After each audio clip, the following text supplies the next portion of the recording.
Hey, what's going on, guys? My name is TJ Lefevre, and welcome back to the Pay Yourself First Project.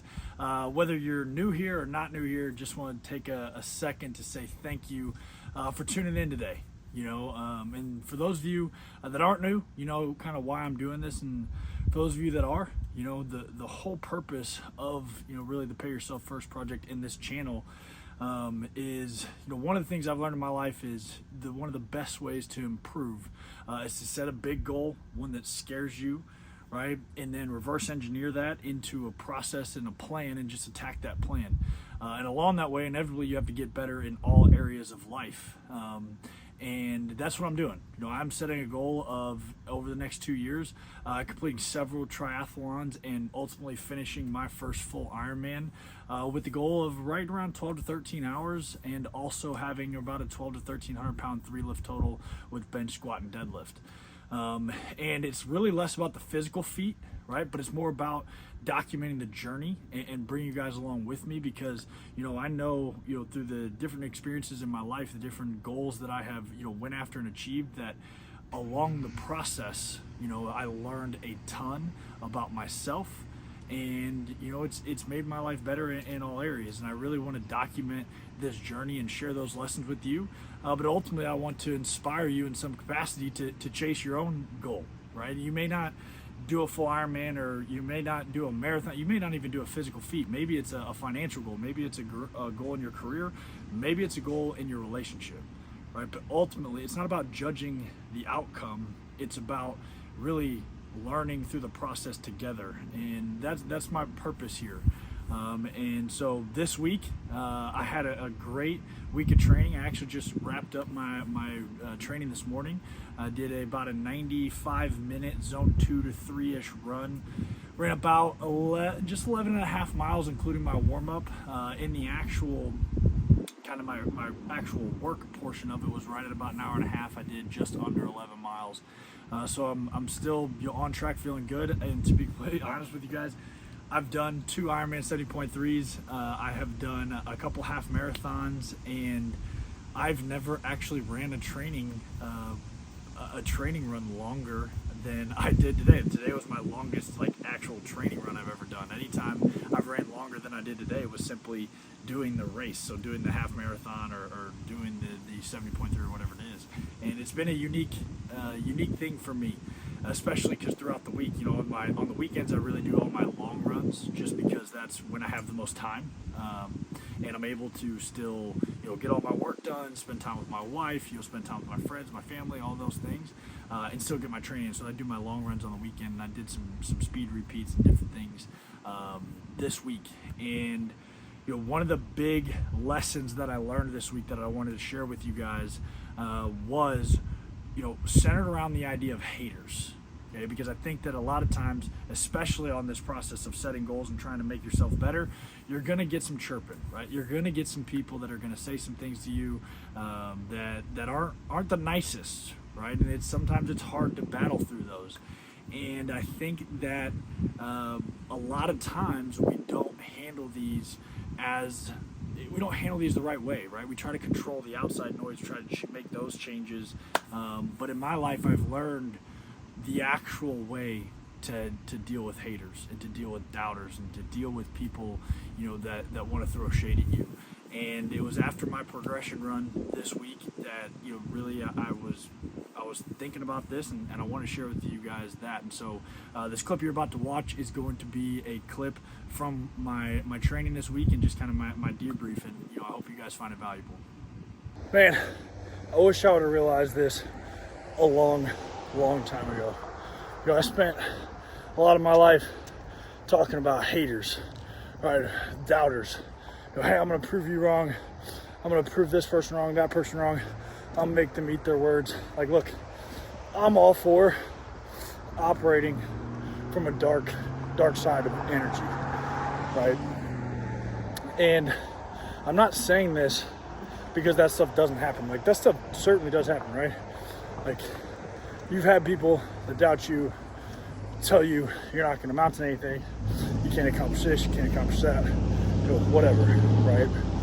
But my focus was always on, proving those individuals wrong, which I'm not opposed to that. But just focusing on that never fixed the problem for me.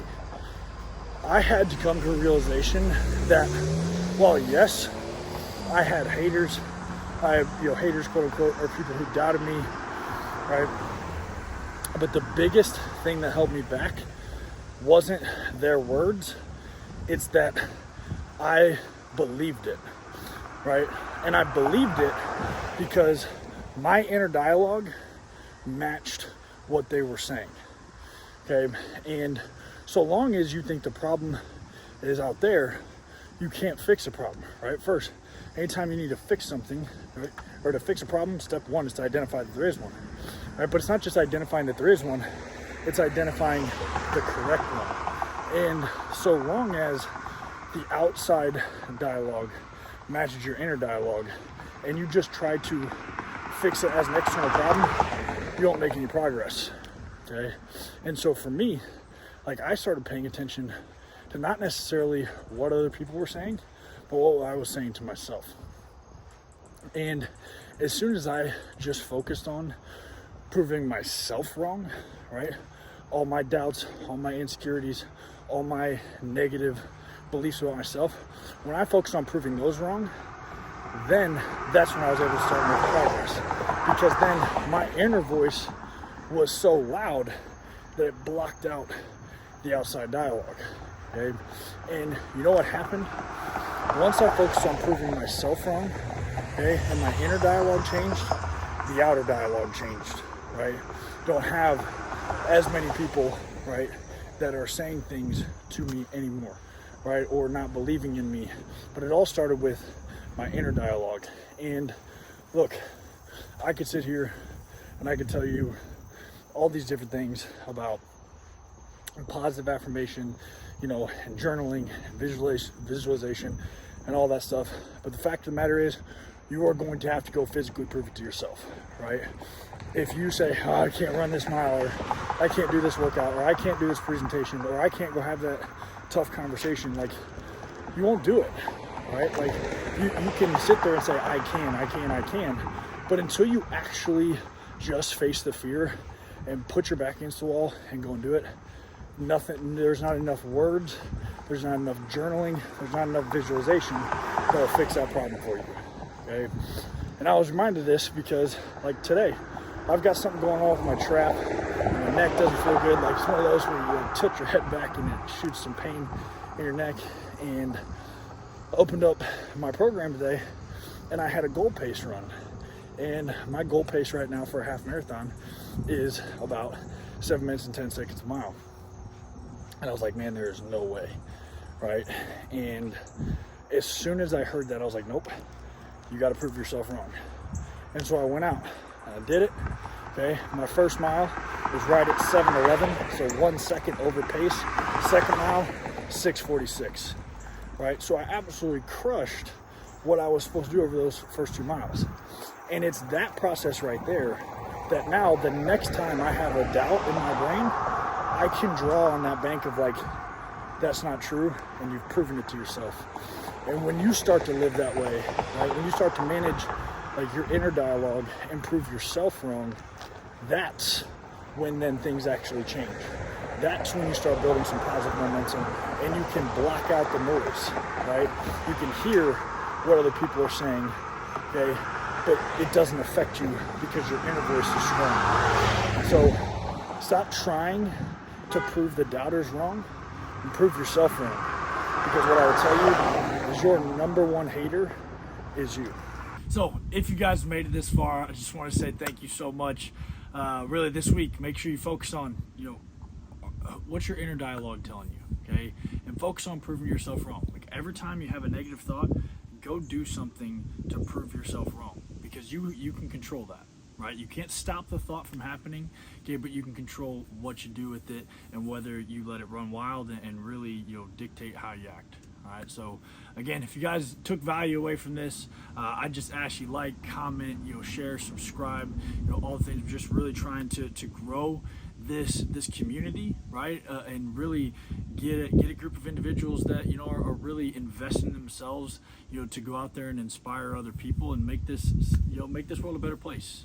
Because I can't do anything about my neighbors, I can't do anything about my family. Like, I can't force them to do anything, but I can inspire them through my actions. So I hope you come along this journey with me. I hope you set a goal for yourself, and we all can work together to make this world a better place. So love you guys, and I'll see you guys next week.